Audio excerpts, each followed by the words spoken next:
now in Lugano. That's Lake Lugano. The other side of the lake is where we're going to, which is where I buried the passport.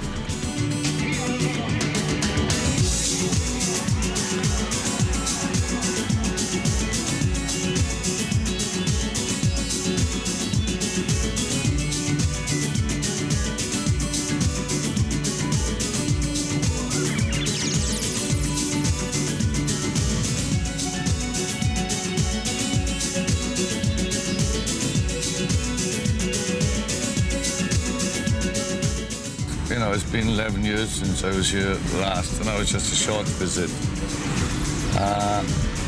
But I know it so well. It's odd coming back to a place you know so well after a very long time. And very little seems to have changed so far.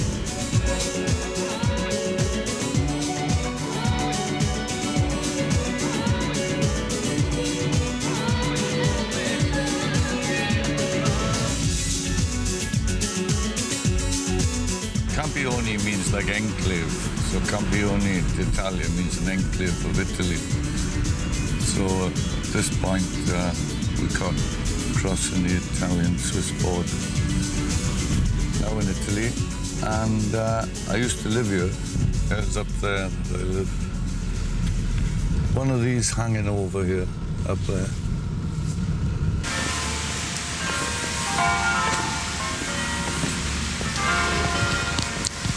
Yeah, well, it was over here I did it, I think, yeah. This, like, playground bit is certainly new. I mean, there was a playground here, but obviously the bits and pieces are new. 19 years ago, I decided that using Mr. Nice was becoming rather embarrassing because the name had become known by various authorities. So I asked a friend of mine to come out here and get my Mr. Nice passport from my apartment, which is just up there, and bury it. The trouble is when you bury something, quite often forget exactly where it was or where it was buried. Might have changed a bit, you might have built something on it. Also, whether you actually buried it yourself or not. This particular one, I didn't bury it, so it's very, very hard to remember exactly where I buried it. But I do remember where he told me he'd buried it, and it was here. It's not the only passport I buried, actually. I buried another one and found that one, but not with such a long time gap. So I don't know what the hell he meant to do. I mean, I know it's somewhere around here. This thing won't even go into the ground. So, you got a bulldozer? Or one of those mechanical diggers or so? And anyway, it would have expired by now. Wouldn't be much use. Plus, it'd be a bit hot.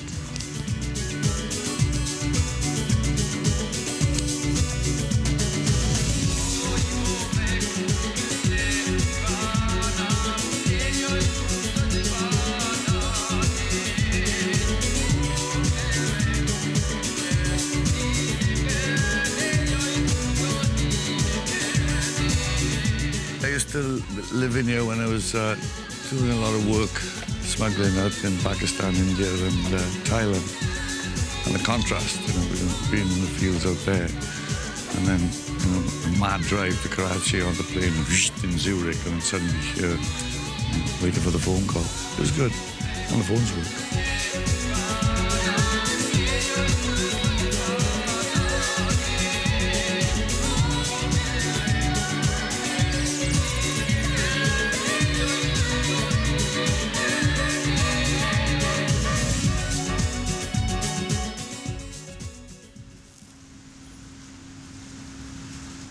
Probably recognise the Campione. When I first arrived there, I was using the name Anthony Tunnicliffe. By the time I left, I was using the name Donald Nice. And there were a few in between. Well, that's me. Hayes, I think. John Hayes. That's me as me. I kept a nickname through all that, Albie. I mean, everyone knew me as Albie despite my change of identity. Friends did. Let's see if I can find those, the garden. I think that's the garden, isn't it? That's where I buried it, out there, I think. I know there were plants, you know, there's like soft soil, you couldn't bury it in. Anfangs konnte ich mir das gar nicht vorstellen, dass der den Pass wirklich vergraben hat. Und Zeit hatte ich und dann habe ich gesagt, ja, ich fahre runter. Kam an um 10 Uhr, wie es auch auf den Bildern zu sehen ist.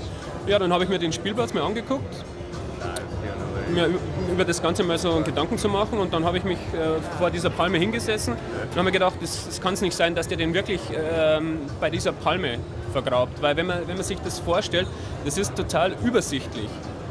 Also es muss ein Platz sein, der in irgendeiner Ecke ist, weil oben ist eine Straße, da kann man runtersehen, auf den ganzen Spielplatz. Ja, und dann habe ich mir 2, 3 Ecken ausgesucht und da habe ich dann beschlossen, in der Nacht zu graben. Bis dann am nächsten Tag, das war dann mittags oder was, also wirklich am Tageslicht und da habe ich dann mir eine Ecke ausgesucht, habe da 10 Minuten gegraben und nach 20 Zentimeter habe ich den gefunden, wie man eigentlich auf den Bildern so erkennen kann. Playground. Yeah, that's when I tried to find the passport. Mhm.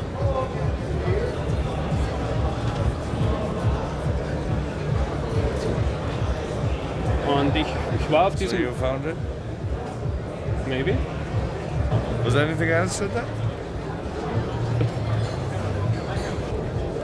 Das ist die Hülle, in der dein Schwager den Passport eingewickelt hat.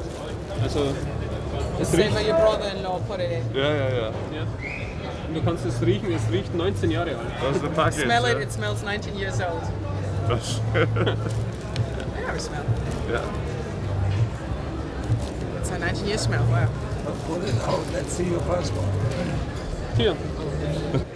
Howard Marks, how do you feel having your passport after 20 years in front of you? Well, it's a very strange feeling. Quite surprised, actually. It's quite a shock. I'm very, very glad it has been found. What are you going to do with it?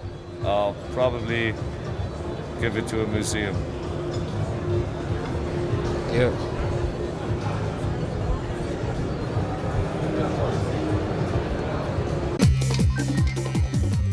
In 1984, I moved to Mallorca. Despite having been acquitted of smuggling several tons of marijuana into the UK, the taxman felt that nevertheless there was a taxable income out there, which had been made from dope smuggling. So I decided to become a foreign resident for tax purposes. I chose Mallorca primarily because it was legal to smoke marijuana there, and also because of the presence of an English-speaking community and English schools. Hello. Welcome to Palma. Rewind, everything's okay. Rewind, everything's okay.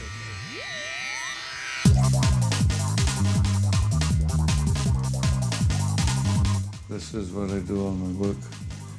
And where I wrote the book, actually, was in this office. This is some of the evidence against me, all the documentary things. And this is my son, who is currently doing his homework and having his breakfast because he has missed school.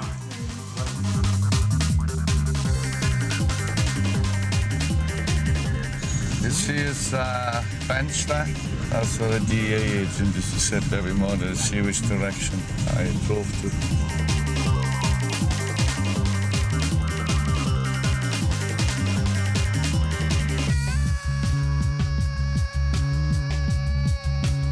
I'm a member of this sporting community. Have been for a long time, but tended to use it just for the phone box here. Very good. Park outside near it. You can tell if there's anyone following you very easily. You can make out like you're going for some sport.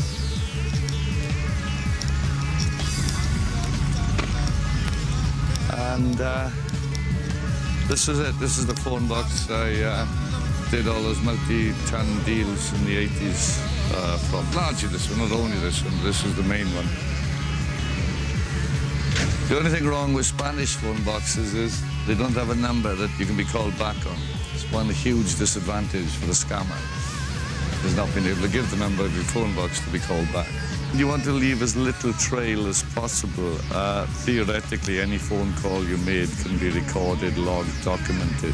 When you're in a hotel, you essentially never make a call from your hotel room unless it's to legal, straight business connections or whatever one's front was.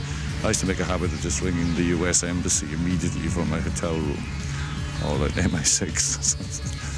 The best thing is to avoid phone calls, really. Once I had a friend of a friend actually, called Dave Fry, who would fly 500 miles just to get off the plane, go and tell you to f off and then fly back again. He simply wouldn't use phones and would fly rather than make a telephone call.